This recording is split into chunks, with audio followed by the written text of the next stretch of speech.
అందరికీ నమస్కారం. ఇక ఈరోజు కథ ఏంటో విందామా? నువ్వు ఎన్నైనా చెప్పమ్మా, నేను ఈ పెళ్ళికి ఒప్పుకోను.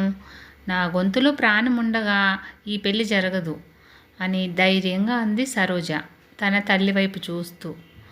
అది ఏమిటమ్మా, మేమేమన్నా నీ శత్రువులమా? నీ మంచి కోరే కదా చెప్తున్నాము.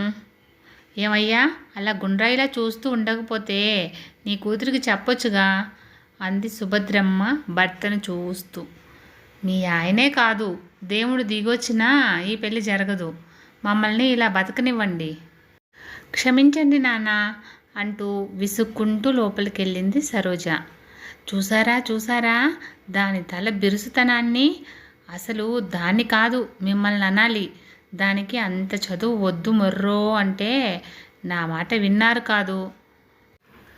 అబ్బా కూతుళ్ళు ఒకటయ్యారు నా ప్రాణానికి అంటూ చతికిల పడింది సుభద్రమ్మ. అబ్బా సుభద్ర, ఇప్పుడు ఏమైందని ఆ శోకాలు? పోనీలే వదిలే, దానికి ఇష్టం లేని పని మనమైనా ఎందుకు చేయాలి చెప్పు అన్నారు సరోజ తండ్రి వీరేశం గారు. ఎందుకు ఇష్టం లేదండి? ఎందుకట? నా కొడుక్కి ఏం తక్కువని?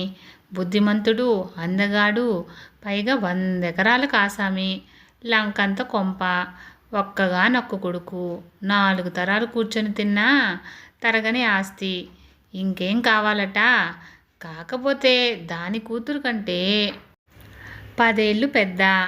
అంత మాత్రానికేనా మీరు నన్ను చేసుకోలేదా? మన కాపురం చేయలేదా? అంది సుభద్రమ్మ కూతురిపై కోపంతో. అది కాదులే సుభద్ర, అది చెప్పిన దాంట్లో కూడా నిజం లేకపోలేదు.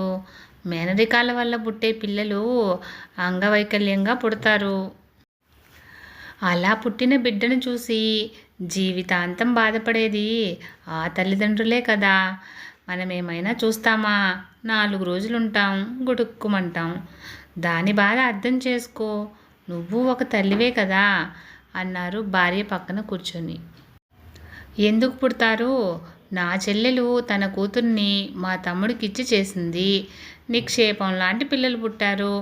అది కూడా ఒకరు కాదు, 2 కాదు, 3.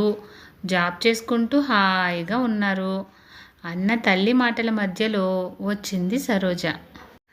అవును ఉన్నారు. పెద్ద కొడుకు మందమతి, రెండో పిల్లకు రేచీకటి అంది. 3వ వాడు చక్కగానే ఉన్నాడుగా అని పెదవిరిచింది సుభద్రమ్మ.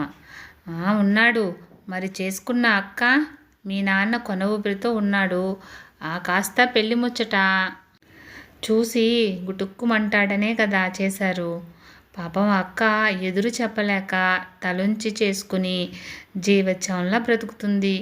తన చదువు నవ్వు తనతో లేకుండానే చేసేశారు అంది సరోజ. అది మేలు, తల్లి మాట వినింది. నీలా మిడిసిపల్ల ఆ తొందరపాటే నీ కొంప ముంచింది. ఆదర్శం తొక్క అని మమ్మల్ని కాదని వాడెవడో దిక్కులేని వాడిని చేసుకున్నావు.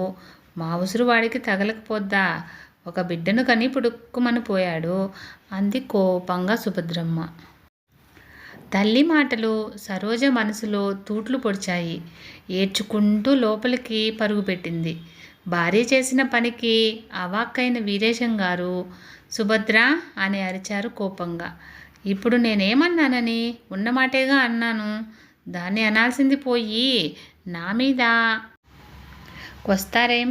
ఇది బాగుంది మరి. చీచి, నువ్వు మనిషివి కాదు అంటూ విసురుగా బయటకు వెళ్ళిపోయారు వీరేశం గారు. అనడానికేమో అనరాని మాటలు అనేసింది తను.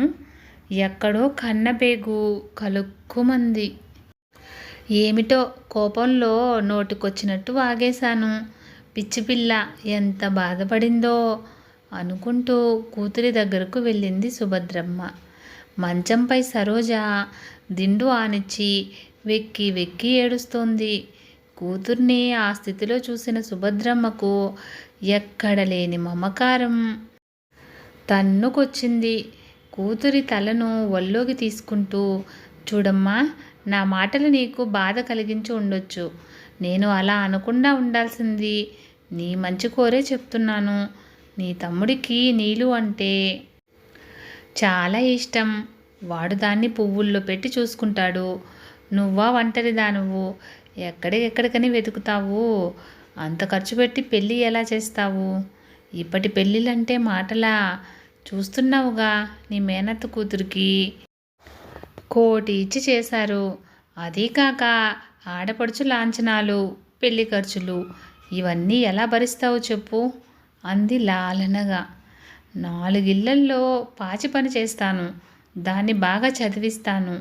16 ఏళ్లకే పెళ్లి చేసి దాని గొంతు కొయ్యను. దానికి నచ్చిన వాడికిచ్చే పెళ్లి చేస్తాను అంది సరోజ అమ్మ ఒడి నుంచి లేస్తూ. ఇంత నచ్చజెప్పినా మారని తన కూతురి ధోరణికి చిర్రెత్తుకొచ్చింది సుభద్రమ్మకు. అంటే దాన్ని కూడా నీలాగే చేస్తావా? ఏ దారిన పోయే దానయ్యకో కట్టబెడతావా?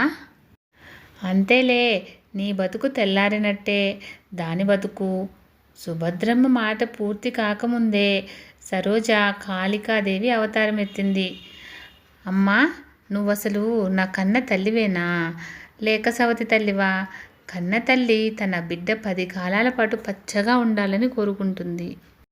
నీలాగా పదే పదే తెల్లారిపోయింది అని అనదు అంటూ పెట్టెలో బట్టలు సర్దసాగింది సరోజ. చూసావా మీ అమ్మ నన్ను ఎంత లేసి మాటలంటుందో? నేను దాని తల్లిని కాదట.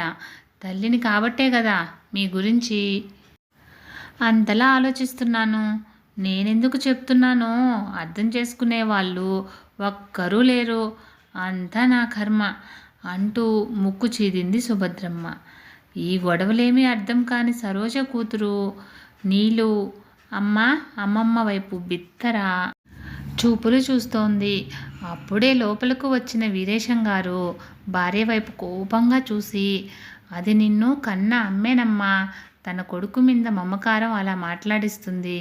బట్టలు సర్దుతున్నావు, ఎక్కడికైనా వెళ్తున్నావా తల్లి అన్నారు సరోజను చూస్తూ.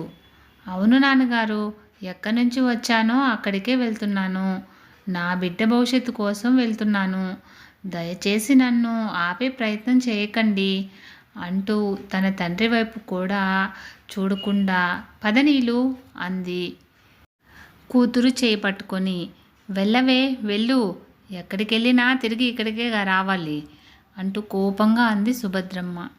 వీరేశం గారు ఏమీ చెప్పలేక మౌనంగా చూస్తూ ఉండిపోయారు. గడప దాటుతున్న సరోజకు ఎదురయ్యాడు తమ్ముడు రవి. అరే అక్క, ఎక్కడికి బయలుదేరుతున్నావు అంటూ అడిగాడు. ఇంకా కథ ఉందండి, నెక్స్ట్ వీడియోలో పోస్ట్ చేస్తాను. ఫ్రెండ్స్, ఇలాంటి మరిన్ని వీడియోస్ కోసం సన్ పాజిటివ్ థాట్స్ ఛానల్ను సబ్స్క్రైబ్ చేసుకొని సపోర్ట్ చేయండి. వీడియో నచ్చితే లైక్ చేసి షేర్ చేయండి.